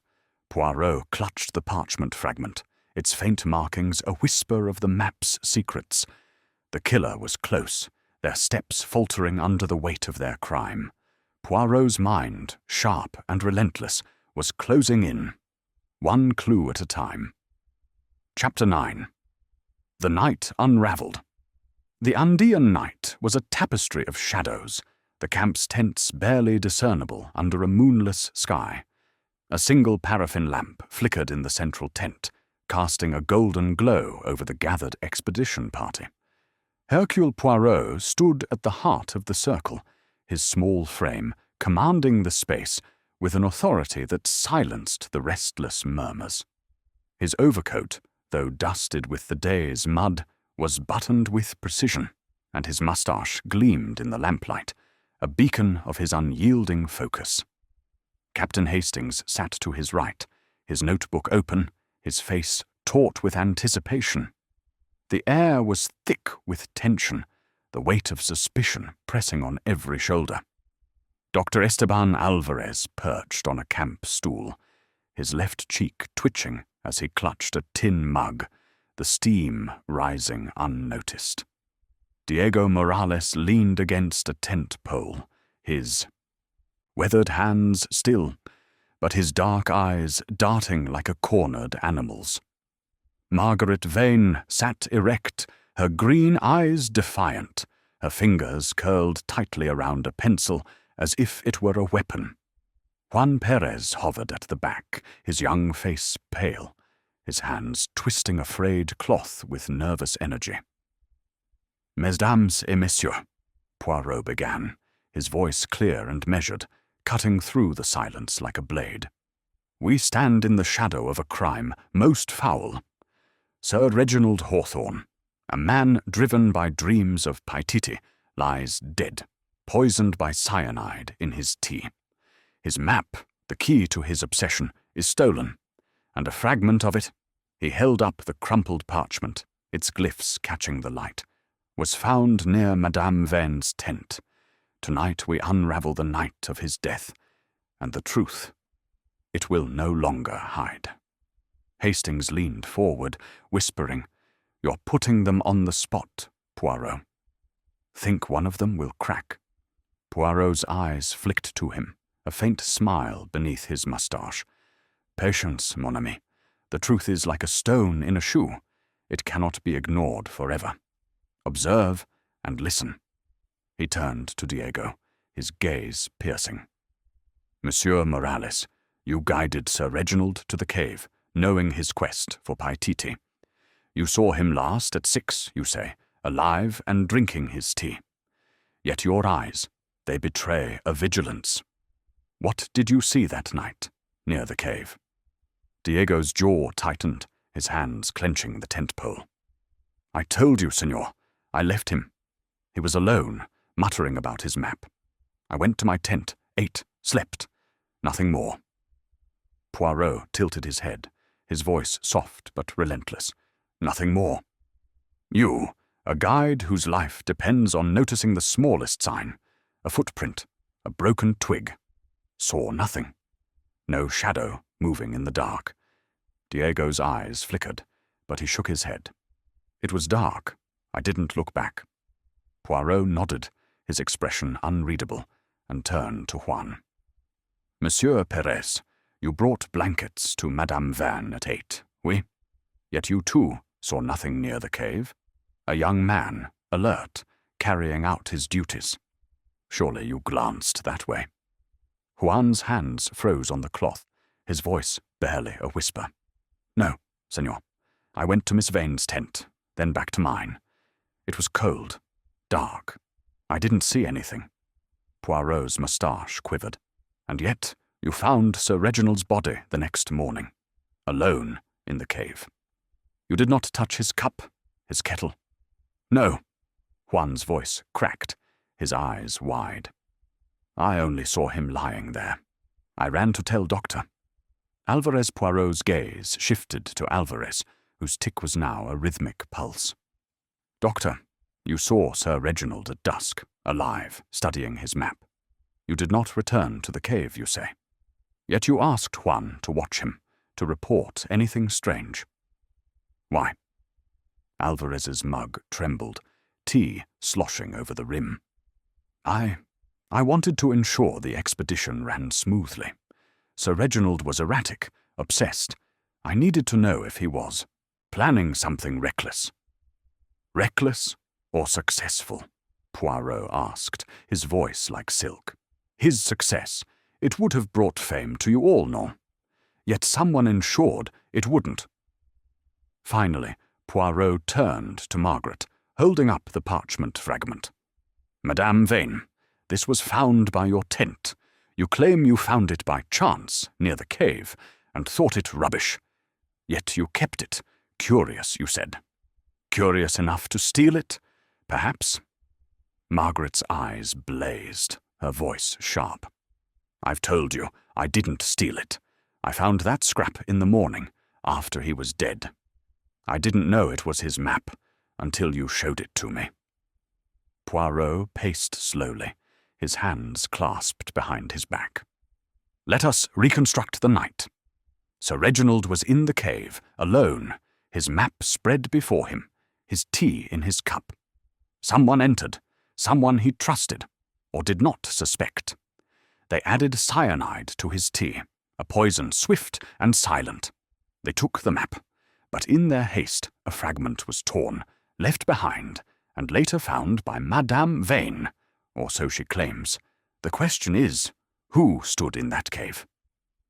The tent was silent, the lamp's flicker casting eerie shadows. Diego's face was stone, Juan's trembling, Alvarez's twitching, Margaret's defiant. Poirot stopped, his eyes sweeping the group. The murder was not about treasure alone. It was about fear. Fear that Sir Reginald would succeed where others failed. Fear of his glory, his legacy. He turned to Diego. "You, Monsieur Morales, feared his discovery would bring outsiders to your mountains, desecrating your home." Diego's eyes narrowed, but he said nothing, his silence heavy. Poirot faced Juan. "You, Monsieur Perez, are young, loyal, but to whom? To Madame Vane, perhaps, who relies on your word to confirm her alibi." Juan's face flushed, his hands twisting the cloth. I told the truth. I brought her blankets." Poirot turned to Alvarez. "And you, doctor, feared Sir Reginald's obsession would overshadow your work, your reputation as a scholar." Alvarez shook his head, his voice rising. "That's nonsense. I wanted the expedition to succeed." Finally, Poirot faced Margaret, his voice low and deliberate. "You, Madame Vane, had the most to lose. Your failures, they haunt you. Sir Reginald's triumph would have cast you into shadow forever. His map, his Paititi, it was a threat you could not allow." Margaret stood, her chair scraping the dirt floor. "This is outrageous. You have no proof, Poirot, just a scrap of paper and your theories. I didn't kill him." Poirot raised a hand, his voice calm but commanding. "Proof, madame, is in the details. The fragment by your tent, your presence near the cave, your ambition. These are not theories but facts. And facts, they do not lie." The tent seemed to hold its breath, the silence broken only by the distant howl of the wind. Hastings scribbled furiously, his eyes darting between Poirot and the suspects. "You've rattled them, Poirot," he whispered. "But do you have enough to pin it on her?" Poirot's eyes gleamed. "Not yet, mon ami. But the net tightens. The night is unraveling, and the killer's mask is slipping. Tomorrow we search. Their tents, their packs, the map, or what remains of it, is here, and it will lead us to the truth." He turned to the group, his voice resolute. "Go now, mes amis, but know this. Hercule Poirot sees all, and the truth It cannot hide. Bonne nuit. As the suspects dispersed, their footsteps heavy in the mud, Poirot stood still, the parchment fragment in his hand. The night had revealed much, but the final thread remained elusive. The killer was close, their steps faltering under the weight of Poirot's scrutiny. He would not rest until the map and the murderer were found. Chapter 10. The trap is set. The Andean dawn broke with a reluctant light, the sky a pale wash of grey that struggled to pierce the lingering mist. The camp, still damp from the previous day's rain, was a study in muted activity. Porters moved with quiet efficiency, their breath visible in the chill air, while the central tent stood silent, its canvas sagging under the weight of dew. Hercule Poirot, his overcoat pristine despite the rugged surroundings, stood near the campfire's embers, a small vial in his gloved hand. The vial, no larger than a thimble, gleamed faintly in the morning light, its contents a mystery to all but Poirot. Captain Hastings, his face etched with the strain of sleepless nights, hovered nearby, his eyes fixed on the vial with a mix of curiosity and apprehension. "Poirot," Hastings whispered, his voice low to avoid the ears of passing porters. "What's that you've got there? You've been clutching it like it's the key to the whole blasted case." Poirot's moustache twitched, a glimmer of satisfaction in his sharp eyes. "Mon ami, it is indeed a key, or rather a trap. This vial, found in a most revealing place, will draw our killer from the shadows. But we must proceed with care, for the prey is cunning, and the game is not yet won." Hastings frowned, glancing toward the tents where the suspects were beginning to stir. "Found where? You've been cagey about this, Poirot. Is it the poison?" Poirot raised a finger, his voice soft but firm. "Patience, Hastings. All will be revealed in due time. For now, know that this vial is a piece of the puzzle, and today we shall use it to set a trap." He led the way to the central tent where Dr. Alvarez, Diego Morales, Margaret Vane, and Juan Perez had been summoned. The air inside was thick with tension, the paraffin lamp casting flickering shadows that danced across their faces. Alvarez sat hunched, his tick pulsing like a metronome. Diego leaned against a tent pole, his weathered hands still, but his eyes alert. Margaret sat with her arms crossed, her green eyes cold and defiant. Juan stood at the back, his young face pale, his fingers twisting a frayed cord with nervous energy. "Mesdames et messieurs," Poirot began, his voice clear and commanding, "we draw near the truth. Sir Reginald Hawthorne was poisoned, his map stolen, a fragment of it found near Madame Vane's tent. But now we have a new piece of evidence." He held up the vial, its glass catching the lamplight. "This, I believe, is the source of the cyanide that killed him. It was found, hidden carefully, in a place that points to the guilty." A murmur rippled through the group. Alvarez's tick intensified, Diego's eyes narrowed, Juan's hands froze, and Margaret's lips parted in a sharp intake of breath. Poirot turned to Margaret, his gaze piercing. "Madame Vane, this vial was found in your tent, concealed in a pocket of your satchel. Can you explain its presence?" Margaret's face flushed, her eyes blazing. "That's absurd. I've never seen that vial before. Someone planted it, Poirot. You must see that." Poirot tilted his head, his expression serene but relentless. "Planted, you say? Possible, but unlikely. The vial was hidden with care, in a place only you would know. And you, madame, had motive. Your rivalry with Sir Reginald, your fear that his success would eclipse your own." Margaret stood, her chair scraping the dirt floor. This is a setup. I told you, I didn't believe in his map. Why would I kill him for it?" Poirot's voice remained calm, like a blade sheathed in velvet. "Perhaps not for the map itself, but for what it represented. Glory, fame, the triumph you craved. You were near the cave that morning, by your own admission, when you found the fragment. Your alibi rests on Juan, a boy easily swayed. Tell me, did you enter the cave the night Sir Reginald died?" "No," Margaret snapped, her voice trembling with anger. "I was in my tent, as I said. Juan brought me blankets at 8. I never left." Poirot turned to Juan, his eyes gentle but probing. "Monsieur Perez, you confirm this, oui? You brought blankets to Madame Van at 8, and she remained in her tent." Juan nodded, his voice barely audible. "Si, senor. I gave her the blankets. She was there, writing." Poirot's moustache quivered. And yet Madame Van was near the cave at dawn, finding a fragment of the map. A short walk, no? Could she not have made another, earlier in the night? Juan's eyes widened, his hands trembling.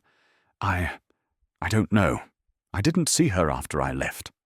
Poirot nodded, his gaze shifting to Diego. "Monsieur Morales, you know these mountains, their secrets. Cyanide, as Dr. Alvarez noted, is used in mining. Did you ever procure such a substance, perhaps from an old mine?" Diego's face hardened, his voice rough. "No, senor. I guide people, not poison them. I know the mountains, not chemicals." Poirot turned to Alvarez, whose tick was now a frantic pulse. "And you, doctor?" "You suspected Sir Reginald's plans?" asked Juan too. "Watch him. Did you know of cyanide in the region?" Alvarez shook his head vigorously, tea sloshing from his mug. "I told you I'm a scholar. I know of mines, yes, but I never touched poison." Poirot paced slowly, the vial still in his hand. "Let us consider the scene. Sir Reginald, alone in the cave, his map before him, his tea in his cup. The killer, trusted or unnoticed, adds cyanide. A moment's work. The map is taken, a fragment torn in haste. That fragment appears near Madame Vane's tent, and now this vial in her satchel. The trap is set, mes amis, and the killer cannot escape." Margaret's voice rose, sharp and desperate. "You're wrong, Poirot. Anyone could have planted that vial. Diego, Alvarez, even Juan. You're fixated on me because of your theories, but you have no proof." Poirot stopped, his eyes locking onto hers.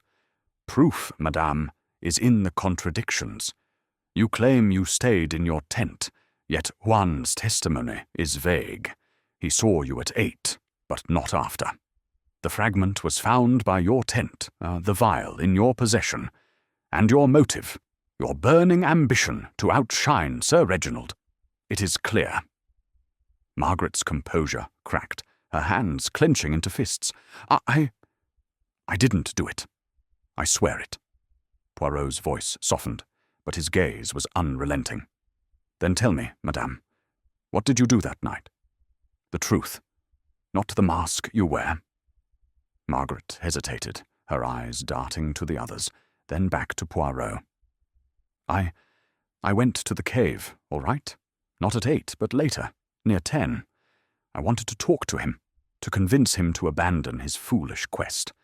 He was alive when I left, I swear." Hastings gasped, his pencil pausing. "Good Lord, Poirot, she's admitting she was there." Poirot raised a hand, silencing him. "Indeed, Madame Vane. And what did you see in the cave?" Margaret swallowed, her voice low. "He was studying the map, his tea on the stone beside him. He laughed at me, said I'd never understand Petite. I left him there, alive. I didn't touch his tea." Poirot nodded, his mind racing. "And the vial, madame. How did it come to your tent?" "I don't know," she cried, her voice breaking. Someone must have put it there to frame me. Poirot turned to the group, his voice calm but commanding. The trap is set, and the truth begins to emerge. One of you knows more than you say. The vial, the fragment, the poison, they point to a killer among us. I will find you, and the map will not save you. As the group dispersed, their faces pale and strained, Hastings leaned in. Poirot, you've got her on the ropes. She was in the cave. She admitted it. But that vial, do you really think it's hers? Poirot's eyes gleamed, the vial still in his hand. The vial, Hastings, is a gambit. I found it not in her tent, but near the cave, hidden under a stone. I placed it in her satchel to provoke a reaction. Her admission, it changes everything. She was there. But is she the killer, or a witness? Hastings stared, dumbfounded. You planted it? Poirot, that's brilliant. Non, mon ami, it is a method, Poirot said, his voice resolute. The trap is set, and the killer is rattled. Tomorrow, we search for the map itself. The night unravels, and the truth is near. Chapter 11. The Confession. The Andean morning was raw, the air sharp with the bite of frost despite the sun's feeble attempt to warm the rugged peaks. The camp, nestled in a clearing of jagged rocks and sparse shrubs, was subdued, the porters moving with hushed steps, as if fearful of disturbing the heavy silence that had settled since the previous night's confrontation. Hercule Poirot, his overcoat immaculate despite the mud, stood near the central tent, his sharp eyes scanning the faces of the expedition party as they emerged from their tents. His moustache, meticulously groomed, quivered slightly, a sign of the relentless machinery of his mind. Captain Hastings, his face drawn from the strain of the investigation, stood beside him, clutching his notebook, his breath visible in the chill air. Poirot, Hastings whispered, his voice low to avoid the ears of a passing porter. You've got them all rattled after that stunt with the vial. Margaret's admission. She was in the cave. Surely she's our killer. Poirot's eyes gleamed, but his expression remained serene. Mon ami, an admission is not a confession, and a presence is not proof. Madame Vannes was in the cave. But the truth is a mosaic, and we lack the final piece. Today we press harder, for the killer's mask is slipping. He led the way to the central tent, where Dr. Alvarez, Diego Morales, Margaret Vane, and Juan Perez had been summoned once more. The paraffin lamp flickered, casting long shadows that seemed to writhe with the tension in the air. Alvarez sat hunched, his tick a frantic pulse, his hands gripping a worn notebook. Diego leaned against a tent pole, his weathered face impassive, but his eyes wary. Juan stood at the back, his young frame trembling, his fingers twisting a frayed cord until it threatened to snap. Margaret, however, was the focal point. Her auburn hair pulled back severely, her green eyes blazing with a mix of defiance and desperation. Mesdames et messieurs, Poirot began, his voice clear and commanding, we stand at the precipice of truth. Sir Reginald Hawthorne was poisoned with cyanide, his map stolen, a fragment found near Madame Vane's tent, and a vial, perhaps the poison's source, discovered in suspicious circumstances. Last night, Madame Vane admitted she was in the cave, near the time of the murder. Today, we unravel the final threads. Margaret stood abruptly, her chair scraping the dirt floor. This is persecution, Poirot. I told you, I went to the cave to talk to him, not to kill him. He was alive when I left. Poirot raised a hand, his gaze unwavering. Calm yourself, madame. You're presence in the cave is a fact, but your innocence is not yet proven. Let us reconstruct the night once more. Sir Reginald was alone, his map before him, his tea in his cup. You entered, you spoke, you left. But someone else was there, Non. Someone who added the cyanide. Margaret's voice trembled, but her eyes held firm. I saw no one. He was alone, laughing at me, mocking my doubts about his precious map.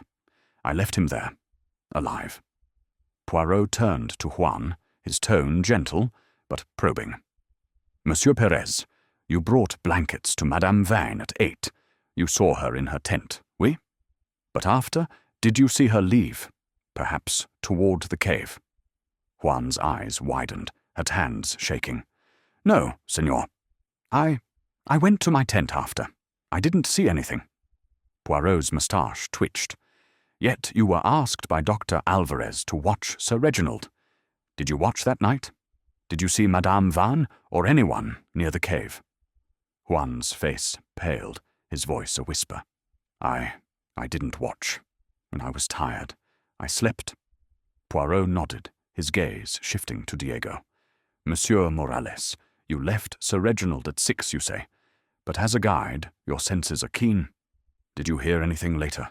A footstep, a voice, near the cave?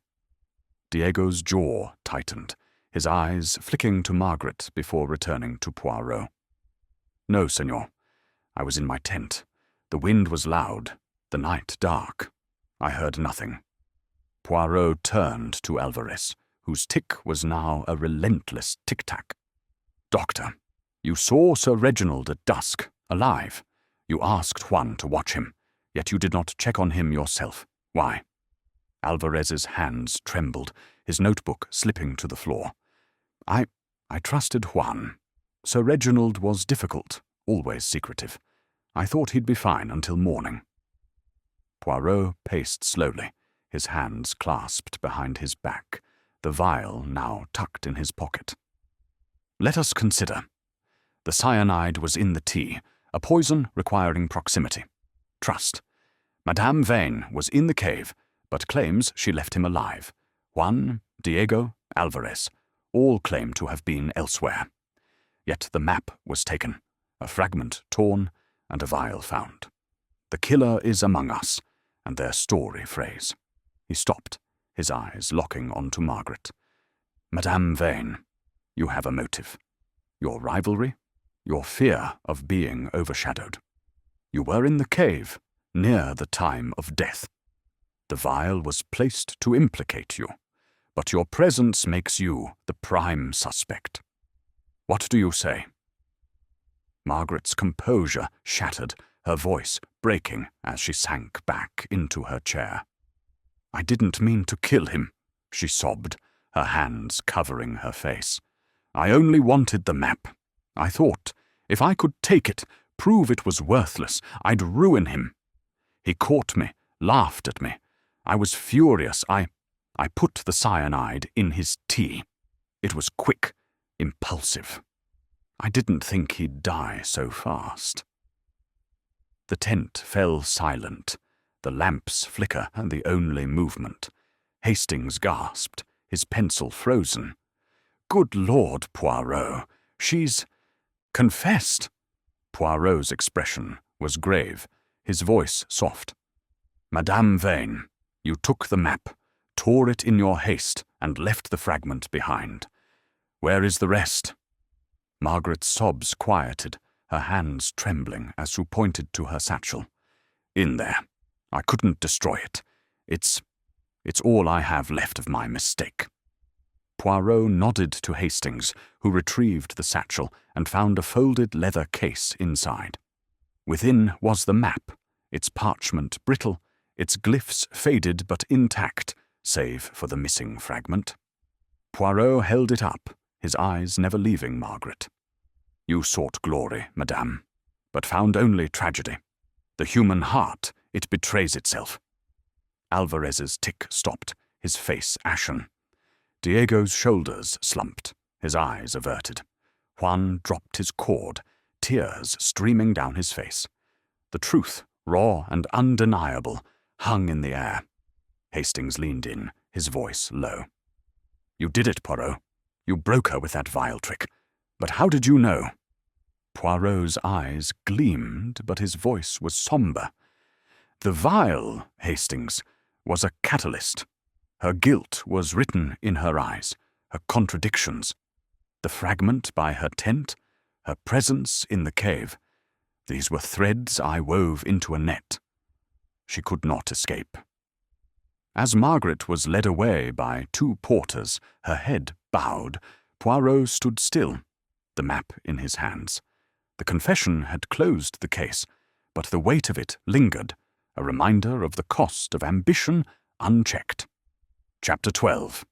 The Map's Fate. The Andean dawn was a quiet affair, the sky a soft tapestry of rose and gold that bathed the rugged peaks in a fleeting warmth. The camp, nestled in its rocky clearing, stirred with a subdued energy, the porters packing gear with mechanical precision, their faces heavy with the weight of the previous day's revelation. Hercule Poirot stood apart near the smouldering remains of the campfire, his overcoat immaculate despite the mud that clung to the edges of the tents. In his gloved hands he held the recovered map, its brittle parchment carefully unfolded, the torn edge where the fragment had been ripped, now a silent testament to the crime. Captain Hastings, his notebook tucked away, stood beside him, his ruddy face etched with a mix of relief and melancholy. "Poirot," Hastings said, his voice low against the morning's hush, "you've done it again. Margaret Vane confessed, the map's found, and the killer's caught. But I can't help feeling, well, it's a grim sort of victory, isn't it?" Poirot's moustache quivered, his sharp eyes softening as they traced the faded glyphs on the map. "Mon ami, the truth is never a triumph without cost. Madame Vane sought glory, but her ambition led to murder.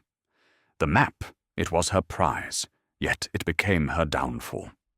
Such is the way of human folly." He turned to Doctor Alvarez, who approached with hesitant steps, his tic subdued, but his eyes weary.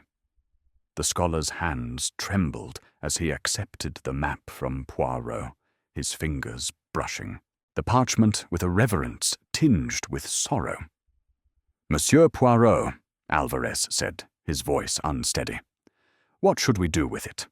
This map, it cost Sir Reginald his life, and Margaret her freedom. Is it cursed, do you think?" Poirot's lips curved into a faint, enigmatic smile. "Cursed, Doctor? Non, it is merely a thing, a piece of parchment marked by men long dead. Its power lies in what it inspires: greed, ambition, hope. These are the true curses, or blessings, depending on the heart that holds them." Alvarez nodded, his gaze dropping to the map. "It's incomplete now, with that fragment torn. Even if it leads to Paititi, it's tainted. I don't know if we should pursue it." Poirot clasped his hands behind his back, his eyes scanning the camp where Diego was coiling ropes, his movements slow and deliberate, and Juan was stacking crates, his young face still pale from the ordeal. "Perhaps, Doctor, some treasures are better left unfound. Paititi, if it exists, has remained hidden for centuries. Let it keep its secrets a while longer." He handed the map to Alvarez, who tucked it into his satchel with a solemn nod. "You're right, Monsieur Poirot. We'll return it to Lima, to the archives. Let scholars debate its meaning, far from these mountains." Hastings shifted, his brow furrowed. "But, Poirot, what if it's real? All that gold, those ruins, don't you think it's worth looking for?" Poirot's eyes gleamed, but his voice was firm. "Worth, Hastings, is not measured in gold alone. Sir Reginald sought glory and found death. Madame Vane sought fame, and found shame. The map, it is a mirror, reflecting the desires of those who seek it. For me, the greatest treasure is order restored, justice served by the work of the little grey cells. As Alvarez walked away, the map safely stowed, Diego approached, his weathered face softened by a rare hint of gratitude. "Senor Poirot," he said, his voice rough but sincere, "you've done right by these mountains. They don't need more outsiders chasing myths." Poirot inclined his head. "Merci, Monsieur Morales. The mountains, they keep their own counsel. Let us leave them in peace." Juan, lingering nearby, met Poirot's gaze for the first time, his eyes clear but haunted. "Senor, I'm sorry I didn't see more. I was scared." Poirot's expression softened, his voice gentle. "Fear, jeune homme, is no crime. You spoke the truth in the end, and that is enough. Go now, and carry lighter burdens." The camp began to dismantle, the tents folding into neat bundles, the porters preparing for the trek back to civilization. Margaret Vane, her hands bound, was led by two porters toward a mule-drawn cart, her head bowed, her once proud demeanor shattered. Poirot watched her go, his face impassive, but his mind reflecting on the frailty of ambition, the ease with which it could twist into tragedy. "Hastings," he said at last, turning to his friend, "let us depart this place. The Andes, they are beautiful, but they are no place for Hercule Poirot. I long for a warm fire, a cup of tisane, and the order of a world less wild." Hastings chuckled, adjusting his hat. "You and your comforts, Poirot. But you're right. This case has been a grim one. Still, you solved it, as always." Poirot's eyes twinkled, but his voice was somber. "The solution, mon ami, is only the end of the puzzle, not the end of its cost. Come, let us leave the map to its fate, and the mountains to their silence." As they walked toward the mules waiting to carry them down the winding paths, the Andes loomed vast and indifferent, their peaks shrouded in mist. The map, incomplete and stained by blood, would return to the shadows of an archive, its secrets perhaps never to be unveiled. For Poirot, the case was closed, the truth laid bare by the relentless work of his mind. The camp faded behind them, swallowed by the mountains, and with it the echoes of a crime driven by a dream too heavy to bear.